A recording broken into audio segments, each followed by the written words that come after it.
জানো তো কাল রাত্রে অনেকটা মাংস রান্না করেছিলাম, সেই মাংসটা অনেকটাই বেঁচে গেছিলো। আর আমার না অনেক দিন ধরেই ছিঁড়া পিঠে খেতে ইচ্ছা করছিল, খেজুরের গুড় তো ছিল, তবে কিছু বাসি মাংসও ছিল, সেটা দিয়েও খাওয়া হবে। তার জন্যই আমি ভাবলাম যে সকালে একটু গোবিন্দভোগ চাল ভিজিয়ে রাখি।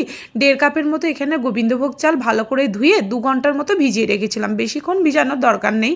এবার তোমরা যদি চাও যে হ্যাঁ বেশিক্ষণ ভিজিয়ে রাখবো, তাহলেও ভালো, মানে আর কি ফুলবে চালটা, আর কি তাড়াতাড়ি পিসা হয়ে যাবে। এরপর আর কিছুই না, একটা মিক্সির জারে দিয়ে তাতে কিছুটা পরিমাণ মতো জল দিয়ে বেশ ভালোভাবে 2বার করে দিয়ে পিষে নিয়েছি। এরপর তার মধ্যে একটা ডিম আর পরিমাণ মতো নুন দিয়ে বেশ ভালোভাবে ফেটিয়ে নিতে হবে, যাতে ডিমের কোনো গন্ধ না থাকে আর ডিমটা বেশ ভালোভাবে মিশে যায়।